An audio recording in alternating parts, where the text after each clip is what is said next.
Everyone, welcome to this video. So in this video and probably a couple others down the road, we want to talk more about the ego, which is essentially our concept of self. It's not actually who we are. It's more like who we think we are based on all of the inputs that we've gotten as we have grown up. That includes, what your parents told you when you were a kid, the tribes that you belong to, whether it be like a school sports club or church or some academics or your profession, whatever. Anyway, the ego is basically the idea of yourself that you feel like you need to maintain because that's who you feel like you are. But it's not actually who you are. It's just an illusion, right? And living up to the ego in exclusion without ever contemplating anything is almost living in a storyland. Yeah, and it really stunts personal growth. A lot of like mindfulness based practices and a lot of kind of self evolution comes from minimizing the impact that the ego has on your life, not getting rid of it entirely. Yeah, and right? I think that's a misconception that is huge in the like enlightenment circles or whatever. They think the ego is the enemy, and that is false. Like we have to have a sense of identity. Yeah, exactly. As having a sense of identity is completely normal and it's helpful. So the goal isn't to like get rid of that entirely. The goal is to just understand that your sense of identity is not the end of the story. Well, it's not fixed. And I think that a flexible mind state in anything is the more healthy option. That's what the science shows. Yeah, you're allowed to ebb and flow with your thoughts and your identifications and that type of thing. And so basically in this video and probably in more down the road, we just want to talk about, some ways that you will different ego concepts and ways that you'll know you're starting to become more aware of your ego when you start to engage in these behaviors differently, these observations. So the first one and the topic of this video really is understanding that everyone acts through their ego. Like that's the first step. And what we mean by that is if you're ever going to get to better know your own ego and learn how to navigate its thought processes, then you also have to understand that other people are in the same position as you. Other people are acting from their ego. Other people are just projecting their lived experiences onto you when you interact with them. And it's not personal.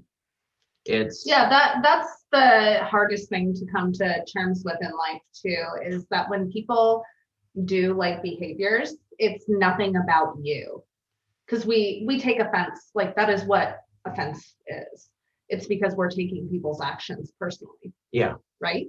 And that's an ego story. That's not healthy.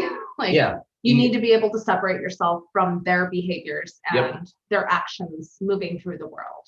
Yeah, and ego story, I want to emphasize that point too. Ego story basically means that the way you're perceiving it is through your ego.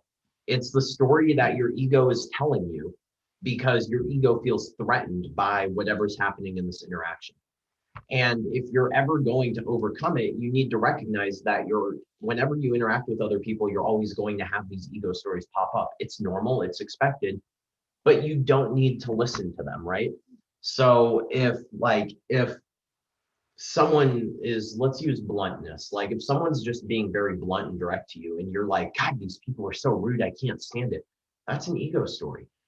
Pause for a moment, ask yourself, why are you getting upset? Is it just, have they attacked your character? Have they insulted you? Have they harmed your family?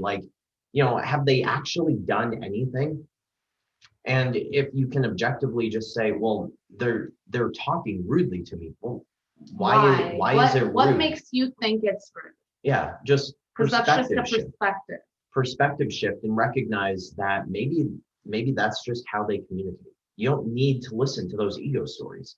And you can see this kind of in this abstract idea, if someone could just overcome this idea of being offended by virtue of the way someone is talking to them, then communication would be infinitely better in the world because no one would care what tone someone is using. We would just focus on the messages and the intent of those messages, right?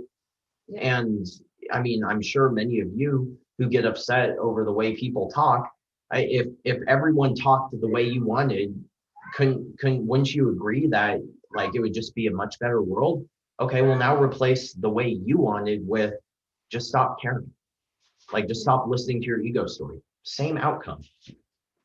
And it's something you can control. Yeah, The exactly. former is not something you can control. And Yeah. I don't even think it's desirable anyways to have a world where everyone moves and operates the same. I think that anyone claiming that is what they want does not see the long-term implications of it at all.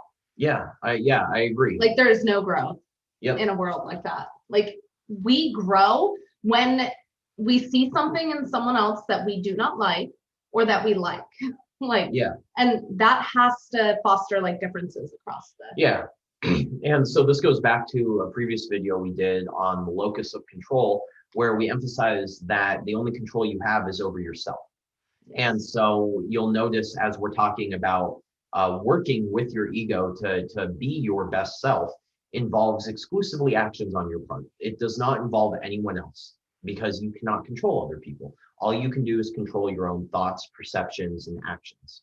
Right? Yeah, and that's another reason why you don't take things personally, because they're acting in that manner too, right? Yeah. And I think that we should give them an example of not taking something personally.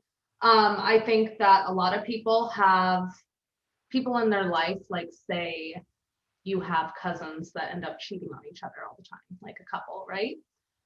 The wife gets all pissed off because she thinks that something's wrong with her when the man cheats on her, right?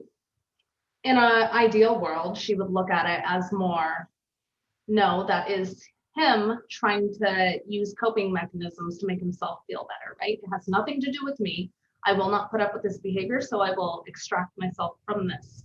When we take things personally, we stay in these situations far too long because we think we can fix it when it has nothing to do with us. You think the issue is you because you take it personally. Yeah. And this isn't to say that it's never your fault. Right? Well, yeah, we all have some kind of input into it. It's just saying that it's almost never a one-way street when you're interacting with another person. And so. And they're projecting their coping mechanisms out onto the world. Like their behaviors are just the way to cope with uncomfortable feelings. Yep. It usually has nothing to do with what you did. Maybe you made them feel uncomfortable in some way, sure, but that's not your fault the way they dealt with it. Yeah, exactly. Yeah, and I think it's good to point when you take things personally, like say online, someone calls you a stupid fucking retard or something. We take that personally and we're like, well, am I? Well, to be honest, it's probably what's going on in their head, and that's how they talk to themselves. That is something that I've watched for the last like 10 years. Like people usually tell you, like, and insult you the way that would hurt them.